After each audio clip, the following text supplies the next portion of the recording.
and welcome, Rangers. I'm Joe, here with me is my co-host Dan. Hello and greetings. Today we're going to discuss the original Power Rangers Unaired Day of the Dumpster pilot. We just watched it, and boy, is it bad. No wonder they ended up pulling it to reshoot the whole thing. It is unbelievably cheesy.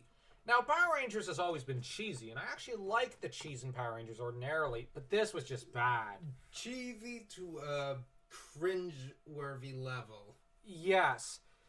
And it felt too much like a Scooby-Doo episode in some ways, in a bad way. Now, I like Scooby-Doo, but there are episodes which are unwatchable.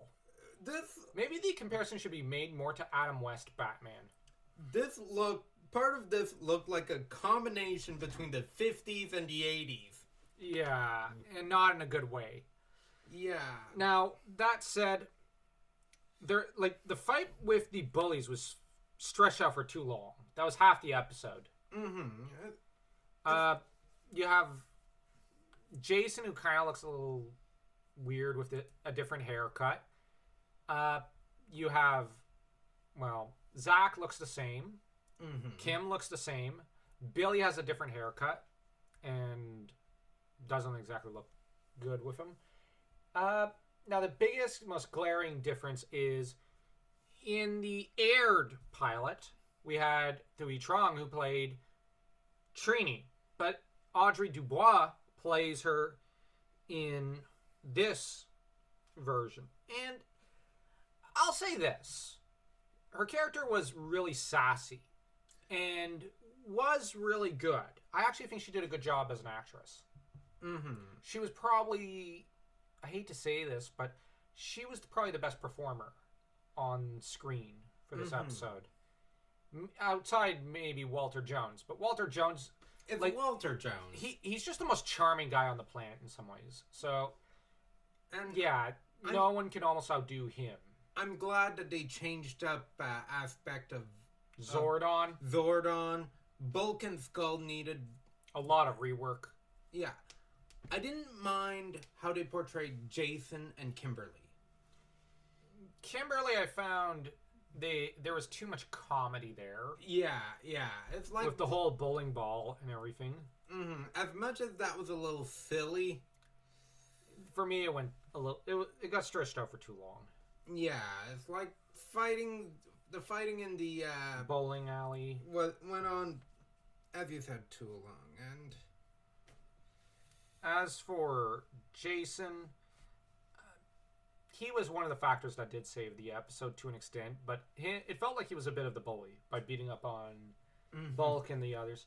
I'm not saying he is a bully, I'm just saying the feel was off here. I much prefer how Jason is presented in the first Day of the Dumpster.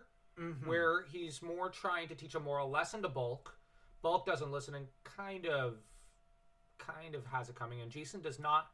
Jason merely steps out of the way. I prefer that kind of comedy more in that Jason should not be the aggressor in a way. Now, I don't mind him being an aggressive ranger by nature. I just mean he's trained to fight like that. Bulk and Skull aren't. There is a bit of an abuse of power in some ways. And that said, this version of Trini, I don't know what to say. Like I said, I liked what I saw. She was skilled.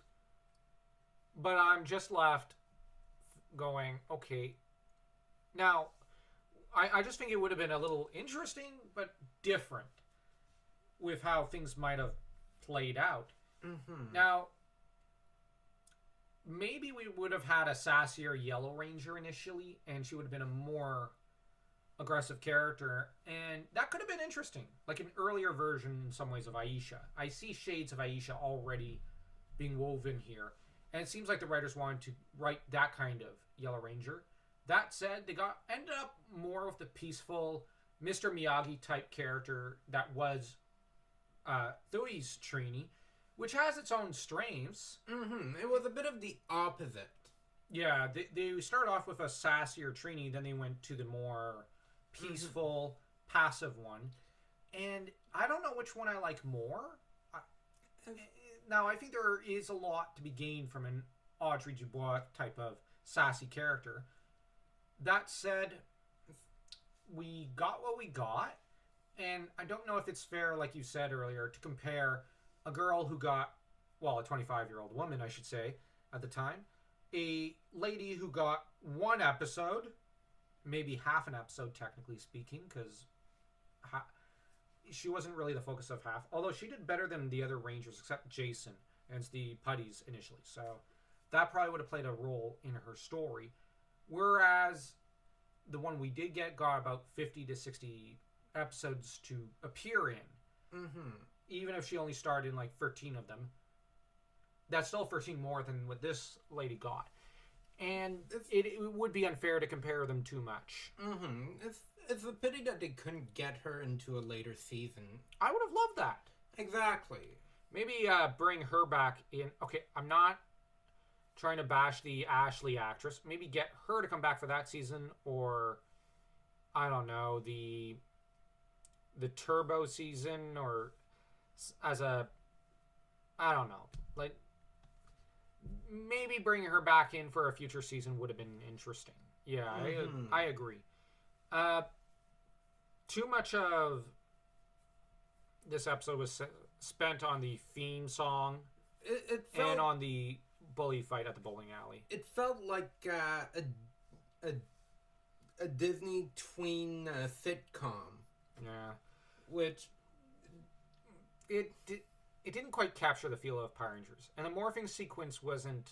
I'm attached to the morphing sequence of the actual show, so I didn't really like this. Mm-hmm. I usually, I'm not the biggest fan of some of the later seasons, but I always look forward to the morphing sequences. This one was just a letdown. Yeah. But they were just starting off. So, yeah, I guess we shouldn't rate this because it'd be obvious this doesn't even make it to a 1. But because normally we rate from 0 to 4, 4 being perfect, 0 being there's nothing redeemable, and we go quarter star, half star, 3/4 star, 1 star, and make our way up to 4. Now, anything over, 2 is typically mediocre. Everything above 2 is above average or really good. Yes, this is borrowing from Siskel and Ebert, but we're going to be rating each Power Ranger episode that we watch this way for this channel, and then we're going to do an overall season and then an overall series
review of each incarnation of Power Rangers.